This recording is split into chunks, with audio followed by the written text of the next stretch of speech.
This necklace right here was given to me by my friend. I was packing up my things I had left at her house, and I was coming back after the conclusion of my first year at university. My friend and I were meeting very last minute, so she didn't really have any gifts to give me. So, along with some masks and some kind of skin cream, she gave me this. And this is a necklace I'd seen her wear before. You can't really see it, but there's like a flower inside and it's glittery and it's really cool. It's very Y2K. I can't wait to wear this next term with my cool outfits. In fact, I think I'm going to start wearing it here at home.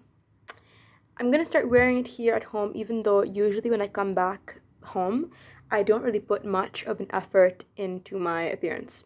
I kind of just wear whatever's in the closet, and most of the clothes in the closet don't fit me properly. They're not very flattering.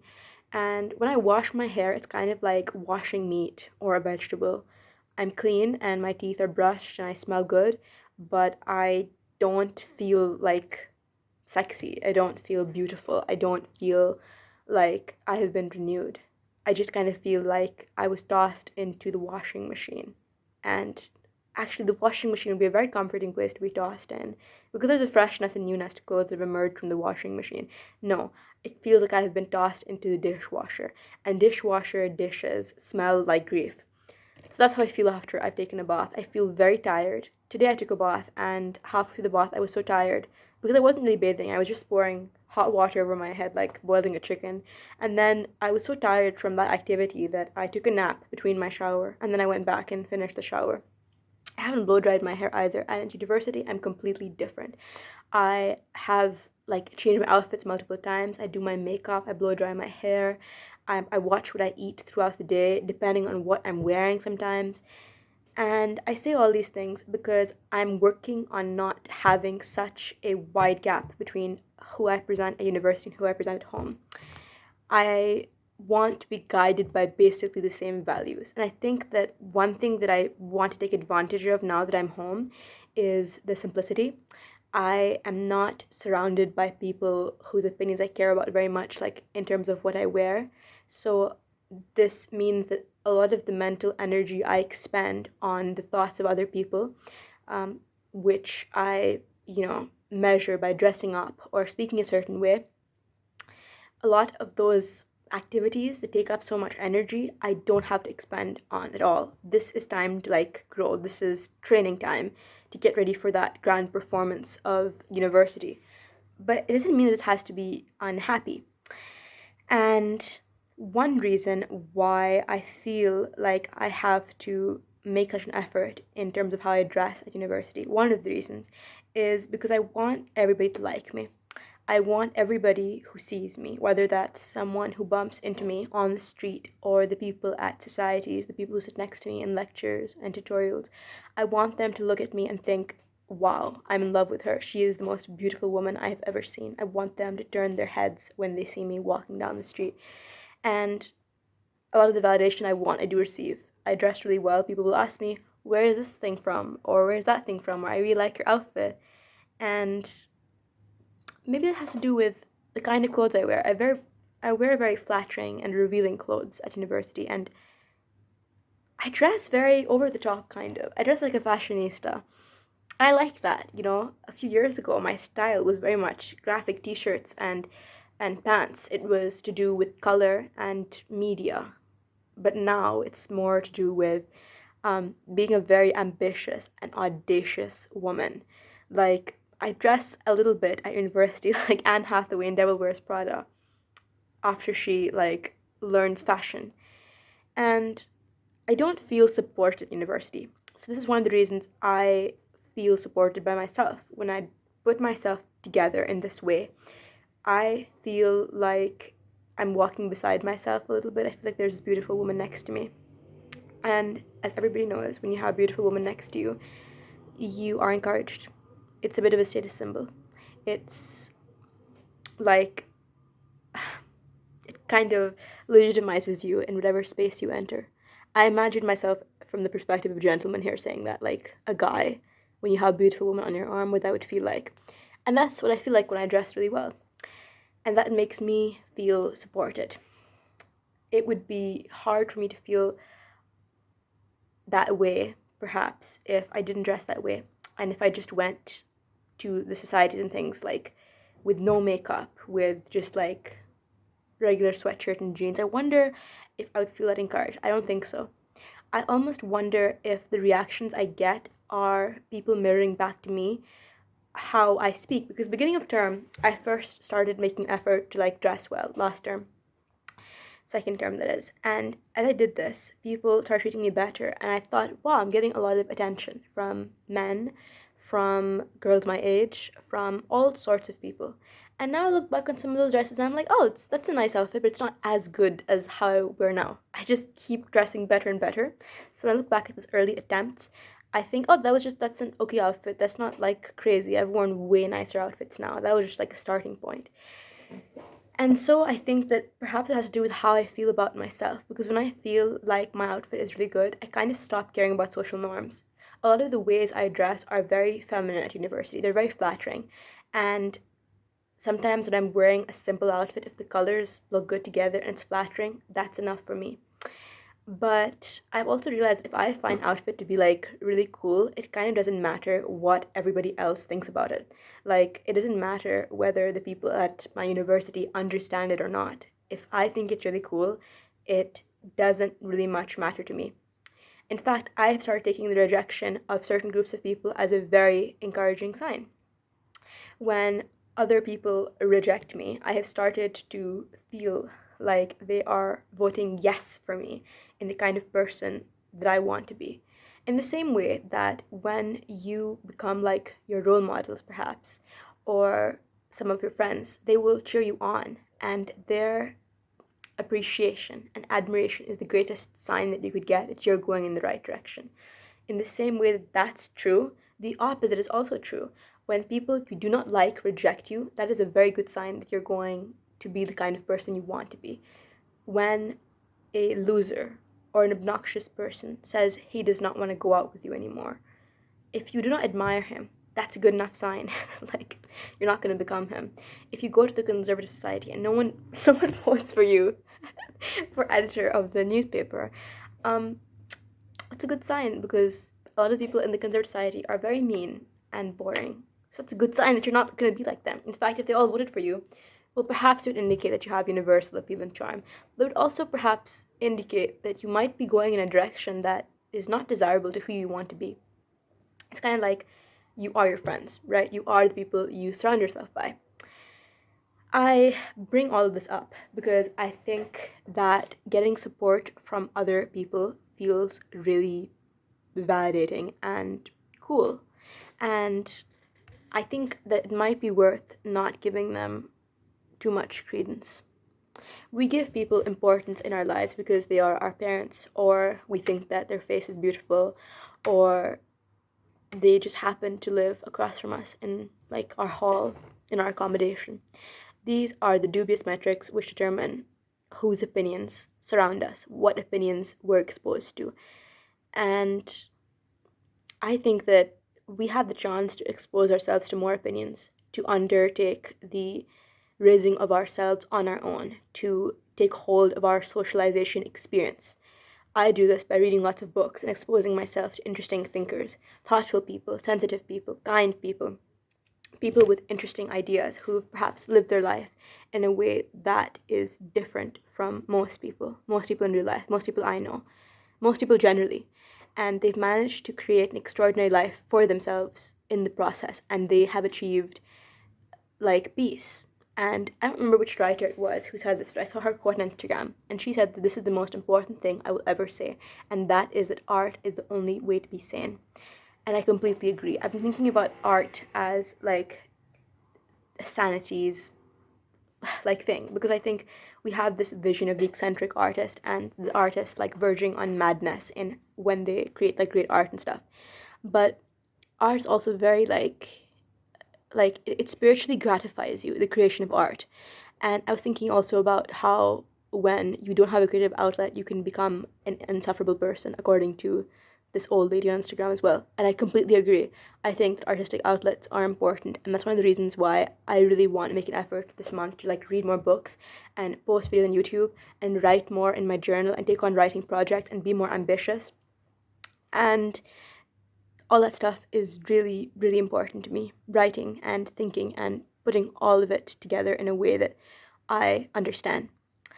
And there are going to be moments in life when people do not support you, when people do not encourage you, when there is no nice, gifted teacher to tell you you are visionary, when there is no one who abides by the moral stances you find compelling to tell you you're on the right track, you did a difficult thing. In fact, sometimes you will do difficult things and even your ego will not really be like pleased, nor will like that inner voice that you hope will be celebrating. Sometimes you'll break up with someone, or you'll draw a boundary, or you'll do the honorable thing, and you'll feel like no one's watching. And perhaps it'll be many years before even you are able to recognize yourself for doing that. But that doesn't mean that you don't do it. It doesn't mean that you stop doing those things. And not just because I think that if you do high quality work, to some extent, recognition becomes a matter of inevitability in most cases, but also because you need to do things before other people find them cool. I think back on like behavior that I've engaged in that is just so cool. And a lot of it I did before it was cool. Things like reading books or debating or supporting gay people. These were things I was doing when they were not cool, when I didn't have many friends. And to espouse opinions such as this and habits such as this was not encouraging. And now I go on Instagram and the same girls who were like really mean to me in fifth grade will be posting the music that I enjoyed back then, music that they used to find weird and experimental. They now post on their Instagram stories and they kind of go that way because I think society often goes that way. Like, I heard somewhere that what is weird about you in middle school make you really cool at college. And I think that's partly true. And I think that as I get older, I meet people who reward the behavior that I was punished for when I was younger. And I think perhaps this pattern is going to continue. Like right now, there are certain things that I have been made to feel like make me like strange or odd. And I think that it's very immature people who said this to me.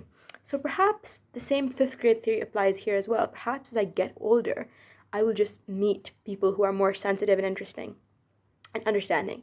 This year, I met the girl who gave me this wonderful necklace, and I felt really understood by her. I felt recognized by her. She made me feel like perhaps she loves me and perhaps I love her too. And I think that was so special. I didn't feel like that in first term or second term, but I felt that way with her. And I felt like I'd made a real lifelong connection with another human being. And maybe next time I won't talk to her and maybe we'll lose touch, but there is like love. And I think that sometimes you feel love when you want to feel it.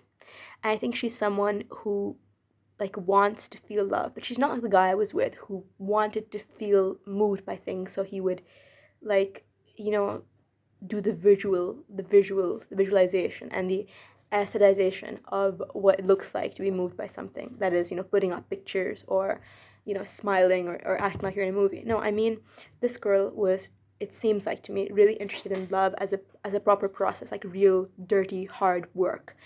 And because she did difficult things, we had difficult conversations, we had fights, we argued, I cried, I laughed, and I felt very recognized by her. I want to talk about this girl actually because, like, when I was talking to her, we were talking about certain plans we were going to make, like plans for starting a podcast together or a book club.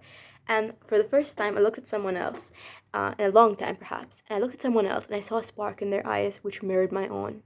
I have so many like cool ideas and I'm a very curious and creative person. So I'm always like, wow, that's a great idea for like a story or a video or a project. And I'm like giggling to myself. I think about like, oh, with this guy I could do this, or next time I could join this society and I could publish this manifesto, or I could be recognized in the public eye in this way, or I could make these changes in my life. And it's just so exciting to me. But look at this girl, and for the first time in a long time, I saw someone else as excited about something as me, and excited in a sustained way. Not excited for that moment, not excited for what it represents, but excited for the actual project and the doing and the work of it. because I feel like too many people are moved by visuals and ideas in that way, which is encouraging. That is part of like getting to the point of something, is seeing the romance in it.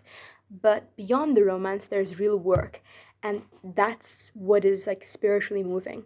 Seeing beautiful things is really like engaging. It's really like it arouses your mind and your heart in interesting ways. But I think what truly awakens your soul is, I don't think it's beauty. I think it sometimes feels like beauty. It often is beautiful, but really it's hard work and it's real work.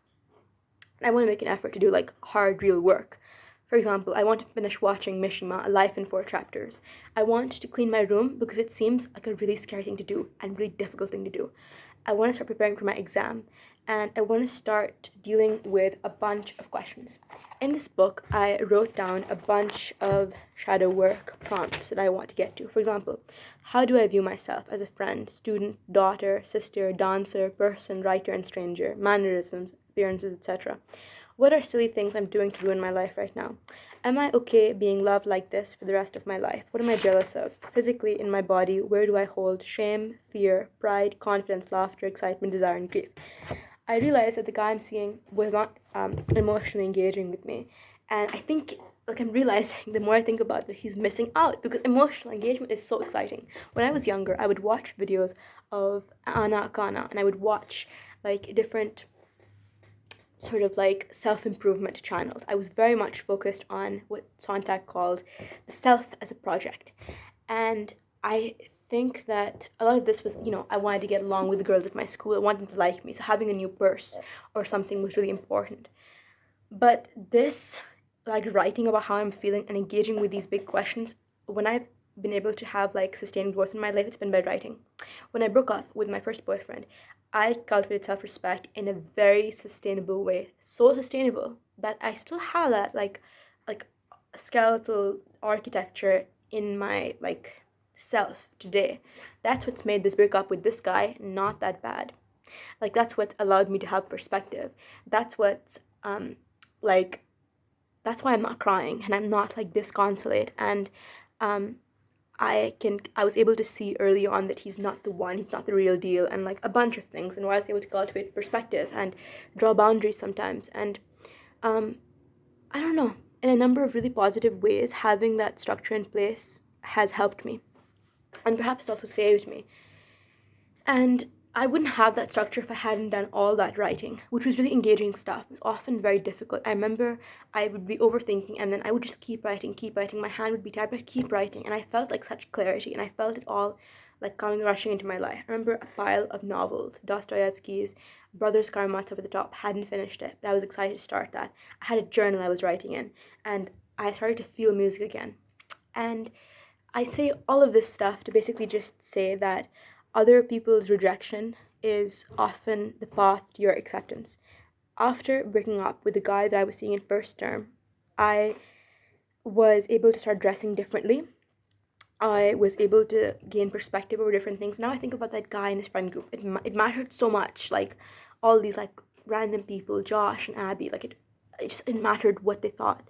It mattered whether they'd see me when I was walking down the street. And now with this guy, it's like his friend Ali and his girlfriend Emma. I'm like, oh, what do these people think? And they don't matter. That's what I suspect. Like sometimes I forget this. That I feel in this moment they do not matter, and it can be really easy to be just like run away with the glamour of engaging in deceit all the time. Like you see these people engage in deceit and they're able to carry out like this theater.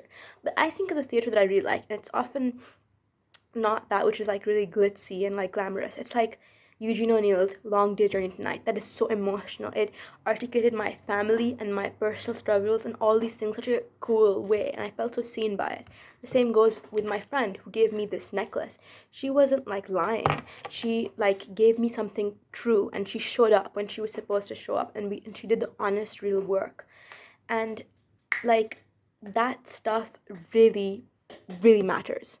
And I think it is so important to figuring out who you are, which is like doing things even if there is no like person supporting you and cheering you on. Doing them is important, because then you develop imposter syndrome. I know I have had imposter syndrome and I'm still recovering from it. I kind of feel like that's why I have this tendency, I think, of wanting to like be analytical and intellectualize these systems. I wouldn't use the word intellectualize. That's what the first guy said to me. I intellectualize my pain. But I think it's just like wanting to be systematic about it. And the urge there is like safety. I want to make sure that next time I feel pain, I can rely upon myself. It's to feel safety and presence. And I think in order to feel safety and presence, it is so important that you like basically have the system in place to have your back, to make you feel reassured that I'm placing my bets on the right horse. Yesterday I posted a picture of myself, and with it I put Lana Del Rey's Margaret, like, when you know, you know. And looking at that girl, I was like, wow, she's the one. Like, when you know, you know. And I looked at her and I knew that she's the one. And I think about that. I think about how important it is to like give yourself what others are unable to provide for you. And I think about that imposter syndrome. And I think the cure to that imposter syndrome is to use right now as the perfect case study. Like, you want to make sure that next time you can rely on yourself, deal with the problems you have right now, today, in this moment. Be there with yourself. When you feel like something is bothering you, say it out loud. Like, if you can't write it down, just say it out loud. Talk to yourself. Give yourself a hug. And don't like treat it like, oh, I'll get to it later. Even if it's hard, do the work of trying to like articulate an answer. I think that would be really good. I'm saying all this stuff, I'm feeling really like encouraged. And I believe that even if you're uninspired, you should still do things that are really, really difficult. And yeah, that's all I have to say. I never conclude these videos, do I? I never say goodbye. But goodbye. Do things when they are hard and there are no logical reasons to do it. Do it so that you have reasons to be hopeful, so that you have reasons to feel encouraged, so that you can rely on yourself to be magical. Allow yourself to slay a dragon every day. Save the princess. Who is yourself?